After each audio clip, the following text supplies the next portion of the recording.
नमस्ते friends, आपलं सर्वांचं स्वागत आहे. आपण पाहूया बाळूमामाच्या नावानं चांगलं. आपण पाहतो गावकऱ्यांनी बाळूमामांना कोंडून घातलेले असतात. तेथे दादू व गणू येतात व ते गावकऱ्यांना सांगू लागतात, मामांना तुम्ही बाहेर काढा, नाहीतर काय खरं नाही तुमचं. व ते गावकरी काही ऐकून घेत नाहीत व ते त्यांनाच उलट बोलू लागतात. दादू बोलू लागतो, आता जर तुम्ही बाहेर काढला नाही तर खूप तंट होईल. हे बघितला का, माझ्या हातात कुऱ्हाडे वगैरे आहेत आणि तुम्ही मामांना का कोंडून घातला आहे आत, त्यांना बाहेर काढा लागलीच. असे करत करत पुढे त्यांच्यात वाद सुरू होतो. मामा बोलू लागतात, अरे तुम्ही शांत व्हा समध्याने आणि मागे सारखा पहिला. आणि गावकऱ्यांना बोलू लागतात, तुम्हाला का कळतंय की नाही, ते तळावरून आलेले माणसं आहेत, ती माझी माणसं आहेत. पुढे मामा म्हणतात, दादू गणू तुम्ही जावा इथून, पहिलं बघतो मी काय करायचं ते पुढं. दादू बोलू लागतो, नाही मामा, मी तुम्हाला इथून घेऊनच जाणार आहे, त्याशिवाय मी माघारी इथून जाणार नाही. मामा बोलू लागतात, दादू मी जेवढं सांगितलं तेवढं कर, आता इथून तुम्ही निघा, मी बघतो काय करायचं ते. तसे बोलताच ते दोघे माघारी निघून जातात, म्हणजेच तळावर जातात. इकडे आपण पाहतो चंद्र व त्याची आई बोलत असतात की यमुना अजून घराबाहेर आलेले नाही, ती नेमकं काय केली, कुठे गेली ते पण दिसलं नाही.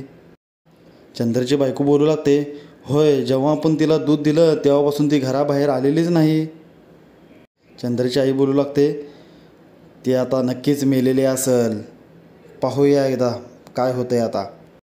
तवर यमुना दरवाजा उघडून घराबाहेर येते व ते पाहून सर्व ते आश्चर्यचकित होतात, हिला काही झालं नाही कसं काय.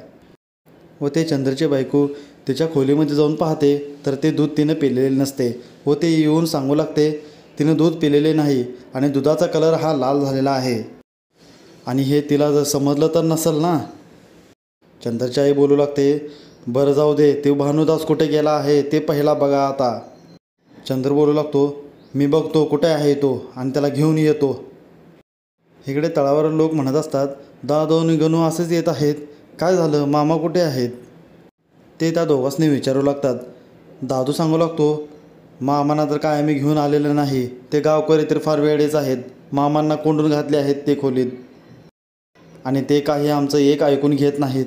असले कसले आहेत हे गावकरी, आणि आम्ही फक्त बोलून आलो तिथून माघारी, मारामारी तर काय आमची झालीच नाही.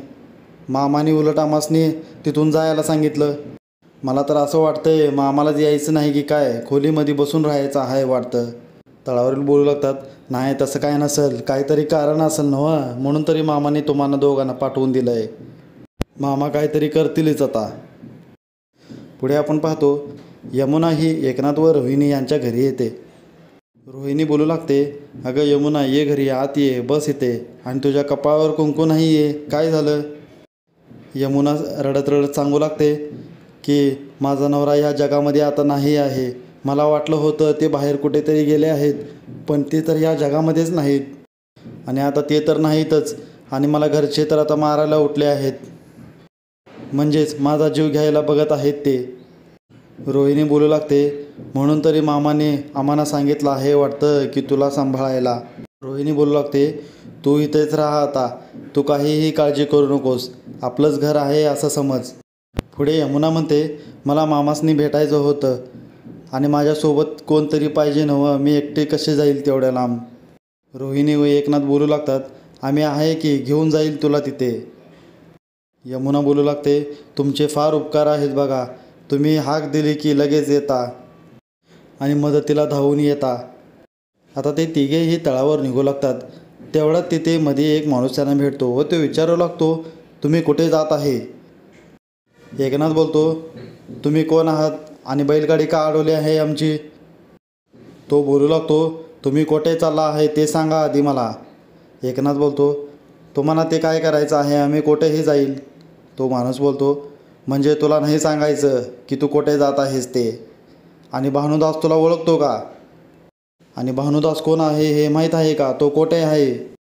एकनाथ बोलतो, भानुदास आम्हाला नाही माहीत कोण आहे तो.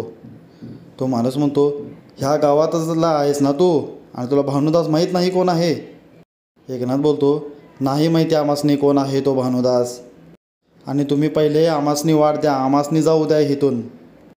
तो माणूस बोलू लागतो, मी कोण आहे तुला ठाऊक आहे का आणि तू कोणाला बोलत आहेस? एकनाथ म्हणतो, तुम्ही कोणीही असो, मला इथून जाऊ द्या, पहिले बैलगाडी सोडा आमची. इकडे आपण पाहतो एक गावकरी येतो व मामांना बोलू लागतो, मामा मी तुमच्यासाठी काय करू हे सांगा. आमची फार चुकी झाली तुम्हासनी कोंडून घालून. आम्ही तर देवालाच कोंडून घातला आहे. तुम्ही आत्ताच सांगा, मी ही कडी काढल आणि तुम्हासनी घराबाहेर काढल. मामा बोलू लागतात, तू तसं काही करू नकोस आता सध्या तरी, नाहीतर गावकरी तुला येऊन मारतील. तो माणूस बोलू लागतो, मारले तर मारू देत, पण तुम्हासनी मी बाहेर काढलच.